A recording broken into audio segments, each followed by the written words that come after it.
Hello everyone, this is Yogita. Hi, this is Manishri. Welcome to Euphoria, the podcast. So today we will be talking about the common similarities that we have between the Indian culture and the South Korean culture. So Manu, why don't we get started? Yes, and before we begin, I just wanted to say that this is the theme video that we are doing for K Influencer Academy of KoreaNet. So thank you so much for giving this opportunity. Yes.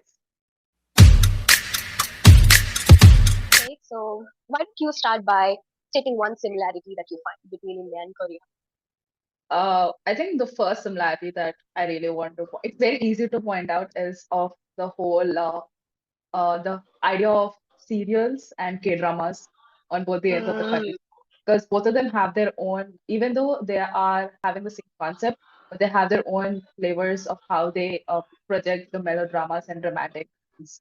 And I think not many countries are as well known as the whole series, the TV series businesses all around. So I think that was one of the first things I can pick out of. What about you? yeah. So serials and K-dramas, yes, and at the same time, one dissimilarity would be that nowadays K-dramas are getting shorter and shorter, Hmm. while serials are getting Yeah. lengthier and lengthier. That is one thing I But have as noticed. you Yeah. said, the whole plot, the melodrama, that mother-in-law revenge, or that puppy love, everything is very similar as we can see. Yes. One point that I'd like to pick when I thought of the similarity is how we have this calendar that we follow for birthdays. They follow, Oh, yes. apart from the English calendar, right? They follow something called a lunar calendar, and we follow our own religious calendars, and we have this astrology. I do agree with that. And like how they have different days. Like, this day is a good day, this day is a bad day. I always thought it's always in India. Like, why are we always so on it? Why do we have such separate calendar? Why can't we follow? But to my surprise, it's actually there in many other countries, Korea.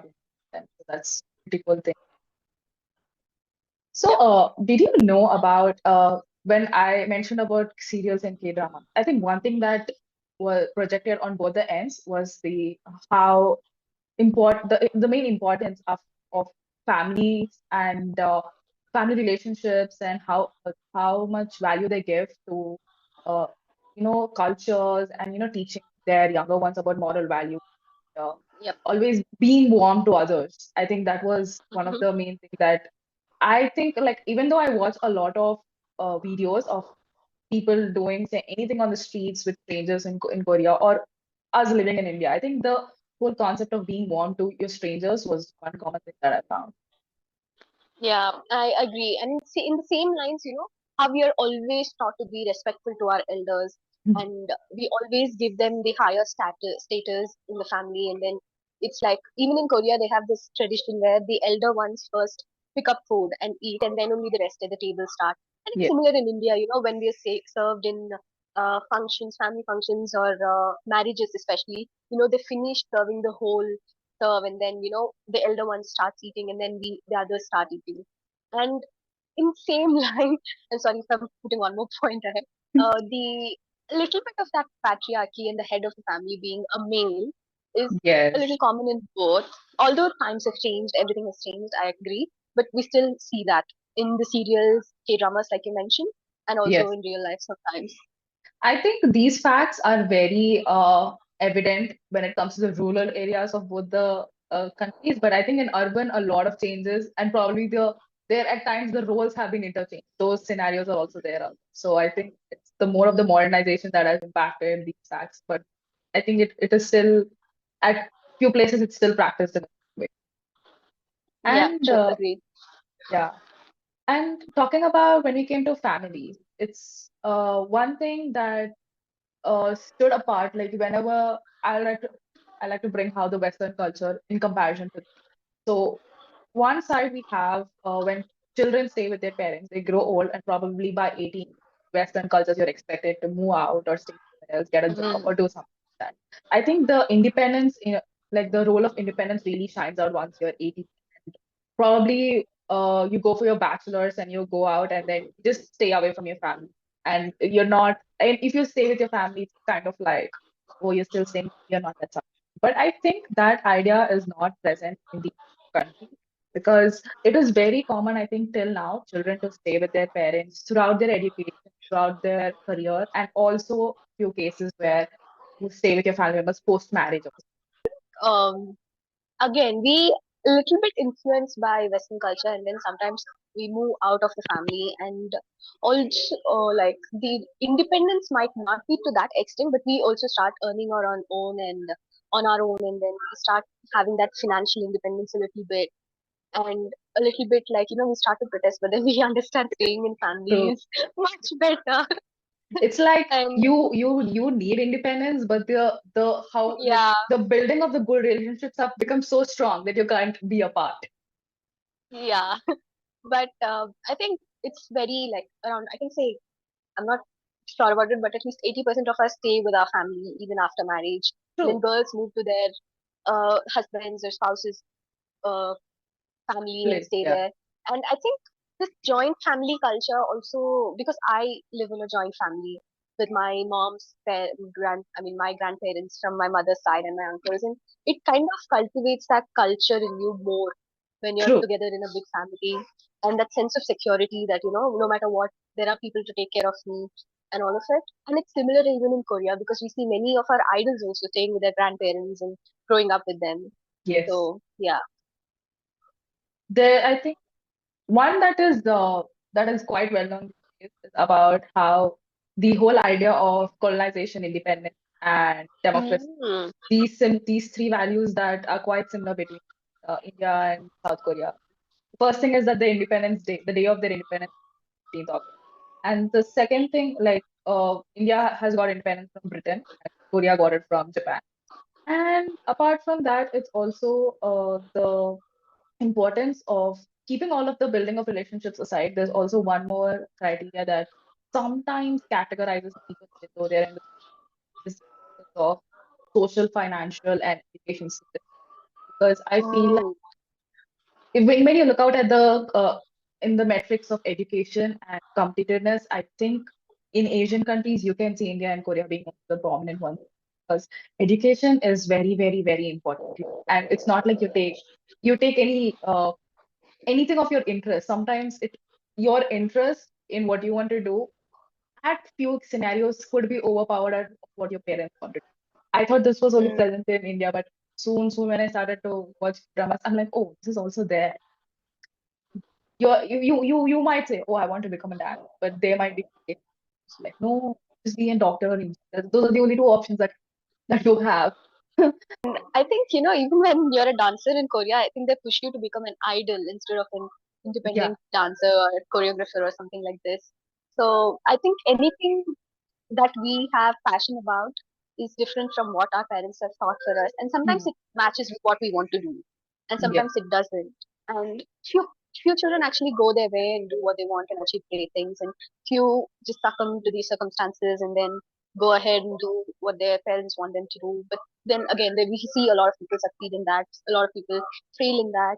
And few people, even when it's their choice that they like, when they're not able to meet their parents' expectations, they have this kind of lonely feeling and all of this. And we see a lot of this in K dramas and yes, other ways in Korea because we see that parents are forcing their children to do something, or children are doing great things, but then they don't meet parents' expectations because of which that they is one of the have most pinning point, I think, yeah. because parents have always worked hard for their children. So, okay, if the parent is like, no, I want you to do this, but the child is like, no, I want to do something else. So the parent is like, fine, you do what you want, but be really, really good at it. That's how, both of Mm, them are, it's a win-win situation. But I think more like when the Western culture impacts on the Eastern culture, I think these days parents are mostly like, you do what you want to do, but I just mm, want you to be happy. I think that whole concept and is successful, slowly yes, it's slowly being yeah. spread over our areas.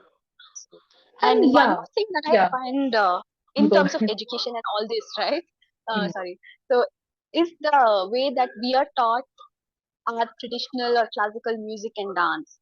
yes, Even they have their music instruments and all of it. It's not, even if it's not for profession, we all have that somewhere in the line. They'll be like, "Do you want to sign up for music and dance and learn something hmm, and be productive and all of this?" So I think that's again one common thing that we have. yes. And while you were speaking, I got one more thing in my mind was the whole concept of festivals. Festivals are one of the famous things whenever you talk about India. So when you say festivals in India, you will get a lot Dasara, Ganesh Chaturthi, Diwali, and in Korea, like one of the well-known is Chuseok. So I Mm. think in like when we say there's also festival in the Eastern India called as Bihu, I think. So when we Mm-hmm. talk about festivals like Bihu, Diwali, and then Chuseok, I think one common element in all of them is all of the families, even though they be joint families or nuclear families, few people just move out. And but I think during these festivals, all of them come back and stay together, and it's almost like I think Thanksgiving version of Asian version of Thanksgiving. Yeah. Yeah. And the fact that, festivals play a very important role. Even we have government holidays for all our festivals, and even they have government holidays, and they don't work during festivals. So, again, back to the first few points that we mentioned, where our culture is really important for us in both the countries. Yep. Yes. And in the point of examinations, right, we also have this fever of jinni and meat, and they have this Oh, fever of that. oh, true. Like that's all. Yeah, I feel all of these, like coming from all the points that we listed till now, they are interconnected in some way or the other, and yeah, it just gives one big similar point of both of them as a whole. Yeah. yeah. So, apart from these general differences, right, one Hmm. more difference or similarity that I find is the way our language and their language is structured, right? I think Yeah, all I the have Asian noticed. countries have, yeah, a little difficulty in learning English because of this difference in structure. Because Hmm. let's say in English we are saying, I'm eating ramen, okay, Okay. and Hindi will say, मैं ramen खा रही हूँ. So it's Hmm. subject, object, and then the verb. And even in Korean, we'll be like, 저는 ramen 먹고 있어요. So it's Exactly. like, Yes. again, subject, object, and then verb. So this difference is like a blessing for us who's True. trying to learn Korean, and we can catch up on it easily. While when we're learning the other languages with different structure, it's a little bit difficult. Yes. And also, since my mother tongue is Telugu, when I was coming across the numbers in Korean, it was almost like it's very easy. It's the same way. Like if it's 11, and so in Mm, Telugu it's like so I'll probably say 13, for example. So in Telugu it's like 10 and 3. So Padi and 3 is Mudu. So Padi Mudu. 13 is done. And I think it's the same way as Shib Sam in Korean, mm, mm, something mm, like mm. that. So I think it's very easy. So that was one thing that also felt like, damn, I can actually catch up to Sam pretty well compared to how Yeah. we can catch up any of the Western languages. They're really still a challenging one, but I think that's well. And one more thing is that I have watched when I was normally coming across videos, and I found out one big fact is that there are a lot of similarities between the language of Tamilian in specific and Korean. Mm, Like, for mm, example, since Manu, you have a good knowledge of Tamil, let me just ask you some words. Let me just ask you some words and let's see how similar they are. So, for example, what do you say mother in Tamil? Amma. We say Oma in Korean, like Yeah. quite the same. And Miller. then Yeah. father, Appa. we also have it at the same. Like Korea has Mm, Appa. And what do you say I? na. Oh, na. Yeah. Exactly. Nah. You're realizing it now? And Yeah. what do you say you? No. I think But like it's in Korean. yeah, so it's I think it's like knee Me. in Tamil. Yeah. So the knee no kind of the same. And what do you say come like come here like come wala Va. wa. Yeah, exactly. So we also Then say also we say illowa. Illuva. Yeah. You're getting it? So Yeah. Tamilians will uh, find it very easy to learn Korean then. yes. And what do you say little bit? Konjam konjam. Yes. So Hanguk mein it's Chokkum. jokum. So like that. And like that, I think we have, I think these are like the very basic words, but there are around like 500 Mm, words, which is like really surprised mm, me, like so many words, more than 500, I would yeah. Yeah. And I think these are all the words that we use regularly, even if you are, say. like absolutely new to the language, these are the words that we will learn first. So when you Yes. pass through this bridge where you already know the word, and then you know you'll know the Korean word also easily, it'll be Hmm. very easy to learn Korean. Yes. So Amma is also in Telugu. And Hmm. similarly, there's something called Pallu or Pallu, and then Yeah, Ipal, true. the teeth. So these are all like in, I think, in South Indian languages where we have a few overlap, a few words. Yep, Just South India, great. South Korea things happening here. Oh, good one. Thank you, thank you. So we have quite come across the languages now. Let's go to one of the most important things I was always excited about. Food. Oh, as soon as you say food, first thing that comes to my mind is kimchi and pickle, achar that we have. Yes, yes, that's for sure. Yeah, It's the, yeah, like every food table, everywhere you'll find achar. If not one kind, you'll find like 4 5 kinds of achar on the table. And it's true. very staple in Korean as well. They have kimchi with everything that they have. If there's, like nothing else to eat, even as we just mix pickle and rice and eat if there's nothing. And they also have Exactly. this kimchi fried rice and all of this. So I think that's one thing that straight up comes to my mind. I totally agree because I think these kind of fermented foods and pickled foods are such a, I would say, when you're staying away from your family, and these foods are like one of the Mm, most survival foods out there for bachelors out there. And when you said about kimchi fried rice, I like kimchi fried rice at times. It's almost like you have rice options where sometimes you have some leftover vegetables. You don't know what to really make with them. So for us, we make pulao. Just throw in the vegetables, throw mm, in the rice, spices, pulao is ready. Pulao or fried rice. More or less the same concept. And in Korean cuisine, we have bibimbap, which is the same mm, concept of cutting all of them, putting them together, and mixing. So yep. like this, we have many more. So coming to we have aloo paratha, which is Mm, we stuff the paratha with aloo, and I think gamja john is almost the same.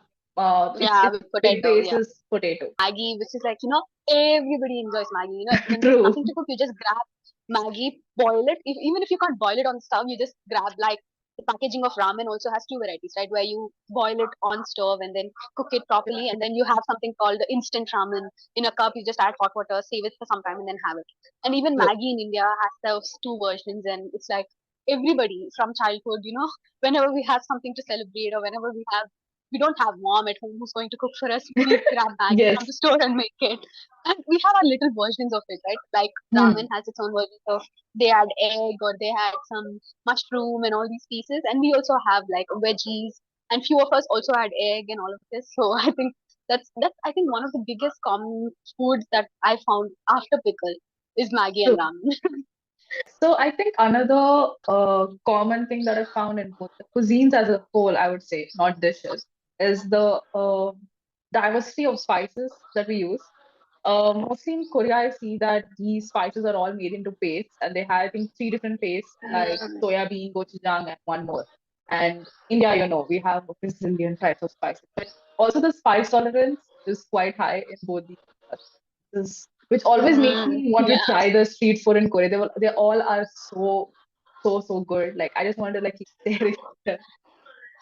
You're saying we make a paste of all, they make all this paste of the spices, and we also follow the same in few of our cuisines, right?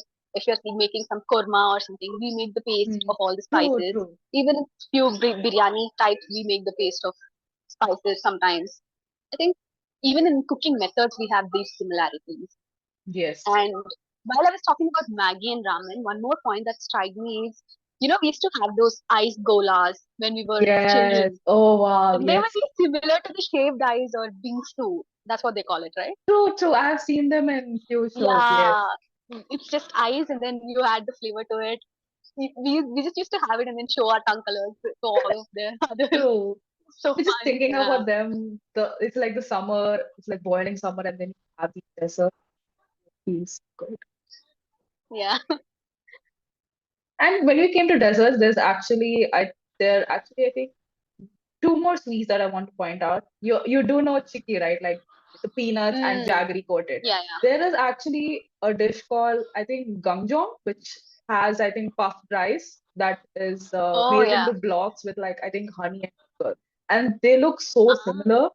I think one more is like when we came to the idea of rice Sweets. puff. Yeah. sweets. Mm. We have come from ice gola to sweets and then to rice puff. There is, churumuri, right? Like rice puff with Ah, yeah, some masalas. So there is yeah. a dish called tsui, which we'll also put here. So Tweebop is also made with rice puffs, but it is more crunchier. I think it has less of the binding as much as gangjo, but you guys can check all of these foods out and they look really that I think I have seen this time it's a little bit on the north side that I've noticed this in the north. So there are many there's this festival called Ganesh Chaturthi that we celebrate. It's quite big and it's more celebrated in the northern and middle Indian regions. So currently I'm in Maharashtra, so Ganesh Chaturthi is crazy, very, very, very Mm, well done. So here they have a sweet called Modak, and mm, there's also another sweet called Gujia. When you look at these, mm. the first thing that always comes into my mind is mandu. Even though mandu is more spicy, a non-sweet, savory dish, I think Gujia is a completely sweet dish. But the way these two look, I'm like, someone gave me Modak, and I'm like, what? These are momos. These are There mandu is right there there. they have in the sweet version of it is rice cakes, right? Rice Right. cakes, something I'm not sure what is that called. Okay. The stuffing is with honey and sesame seeds and Oh.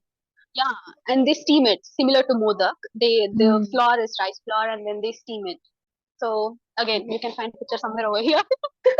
Yeah, yes, And one more thing that two more things in fact. One common thing is our staple is rice, and so is yes, theirs. we They survive. always have to rice, no matter what. Like Rosalie says, no matter what, I need to have rice, and it's the same for all of us. At least in Hmm. one meal of the day, we need rice. We can't True. escape it. It just doesn't feel like full. We feel like we are dieting if we don't have rice. So that's one common thing, and one different thing from Korea when it comes to food habits is how they have alcohol. Right? It's not a common thing in India to have alcohol. Not at It's all. more Yeah. common in Western and in Korea. And in India, if you're having alcohol, it's probably mostly, men who have it and in their own functions and all of it. It's not a common thing every night to go and have a sip of alcohol. So that's one different thing. Mostly like an occasion based, we do it. Yeah, Yeah, that's also true. Thinking about all the food, I'm like, dude, let's just go to Korea. yeah. Let's kind of make a promise to the Euphoria podcast people that we'll go to Korea and probably film a vlog there and post. Absolutely. I think So we both especially have been manifesting to visit, save some money. yeah, Hope it comes to a day. yeah, definitely. Yeah. And so seems like we've run out of things as of now. If you find Hmm. some common similarities or differences, drop down in the Yes. comments. We'll also drop down in the comments as and when we find them. And one more important thing that I want to share is we'll be re-releasing two great LGBTQ artists that we featured, Lionesses and Killian, in Spotify video podcast. So do check them out on Spotify as well. And if you haven't checked them yet, check them on YouTube as well. And happy Pride, everybody. See you next episode. Bye bye. Bye. Yeah. 안녕. Mano.